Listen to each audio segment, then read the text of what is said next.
अस्सलाम वालेकुम दोस्तों। ड्रामा सीरियल बड़े भाई बहुत दिलचस्प होता जा रहा है। सारे बहन भाई कबीर के कमरे में जमा हो जाते हैं और उसे कहते हैं कि आपको शादी करनी ही पड़ेगी। कबीर कहता है नहीं, अभी मेरे पे जोया और अलमीर की जिम्मेदारी है। लेकिन उसके बहन भाई कहते हैं हम शादी तब करेंगे जब आप शादी करवाएंगे, आपने हमारे लिए इतनी कुर्बानियाँ दी हैं, जिंदगी पर आपका भी हक है। कबीर कहता है कि अच्छा तुम लोग मेरी शादी किससे करवाना चाहते हो? तो वो आगे से कहती हैं आपके ऑफिस में काम करने वाली महविश, हम जानते हैं आप उसे बहुत पसंद करते हैं लेकिन आप दिल से इजहार नहीं करते, लेकिन अब हम चाहते हैं कि आपकी ज़िंदगी में भी खुशियाँ आएँ। वो आगे से कहता है कि पहले तुम लोग तो शादी कर लो ना, और अलमीर तुम्हारा तो बिजनेस सेट है तो तुम्हें शादी करने में क्या एतराज़ है? अलमीर कहता है मुझे बिल्कुल भी शादी नहीं करनी। बड़े भाई गुस्से में से देखते हैं तो वो फ़ौरन कहता है करनी है लेकिन आपकी शादी के बाद करूँगा, पहले तो आपकी शादी करवाएंगे उसके बाद हम सब शादी करेंगे। कबीर कहता है कि लगता है कि तुम लोग ऐसे मेरी जान नहीं छोड़ोगे, चलो ठीक है जाओ तुम जाके मुमानी से बात करो, वो मेरा रिश्ता लेके महविश के घर जाएंगी। महविश जब बहुत दिल बर्दाश्ता हो चुकी होती है कबीर का इनकार सुन के, वो कबीर को एक मैसेज करती है और कहती है कि मुझे लगता है जितनी मोहब्बत मैं आपसे करती हूँ उससे कई ज़्यादा आप मुझसे नफरत करते हैं,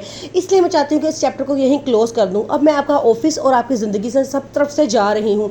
मैंने अपना रेजिग्नेशन लेटर आपको दिया था, आपको उम्मीद है आप उस पर साइन करके मुझे जल्द ही वापस कर देंगे। मेरी तरफ से हमेशा के लिए अल्लाह हाफिज़। जब वो ये मैसेज कबीर सुनता है तो वो बहुत परेशान होता है। वो कहता है मुझे समझ नहीं आ रहा मैं क्या करूँ, या मैं उससे शादी कर लूँ या मैं उससे पीछे हट जाऊँ, मैं इतना परेशान क्यों हो रहा हूँ, आखिर ज़िंदगी की खुशियों में मेरा भी तो हक है। वो ये सोचता है और कहता है कि जो जल्द से जल्द मुमानी को मुझे घर में रिश्ता देने के लिए भेजना चाहिए। आखिरकार मुमानी महविश के घर पहुंच ही जाती हैं और वहां जाके कहती हैं कि तुम्हारा क्या हाल है। महविश बहुत खुश होती है लेकिन हैरान भी होती है कि अब वो सारे उनके घर में क्या करने आए हैं। मुमानी जान कहती हैं कि मैं चाहती हूँ तुम मेरे घर की बहू बन जाओ। महविश को बात समझ नहीं आती कि रिश्ता किसके लिए मांगा जा रहा है, अलमीर के लिए या कबीर के लिए। वो फ़ौरन परेशान हो जाती है तो साथ ही मुमानी जान बात समझ जाती हैं और उसे कहती हैं हम चाहते हैं कि तुम हमारे कबीर की दुल्हन बन जाओ। ये बात सुन के महविश बहुत खुश होती है, दिल ही दिल में मुस्कुराती है क्योंकि वो जान चुकी होती है कबीर भी उससे मोहब्बत करता है। वो खामोश होकर वहाँ चली जाती है और कहती है कि मेरे पापा जो फैसला करेंगे मुझे मंजूर होगा। उसके पापा उसके पास आते हैं और पूछते हैं कि तुम्हारी क्या राय है।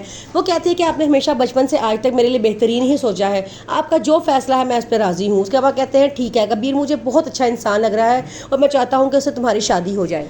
दूसरी तरफ वानिया की हसद की कोई इंतहा ही नहीं है। जब वो देखती है कि सारे बहन भाई एक कमरे में बंद है, वो शोहर के पास गुस्से में टहलना शुरू कर देती है। उसका हस्बैंड पूछता है से आखिर क्या बात है, तो वो कहती है कि पता नहीं क्या लगता है कि कोई बहुत अहम मीटिंग चल रही है।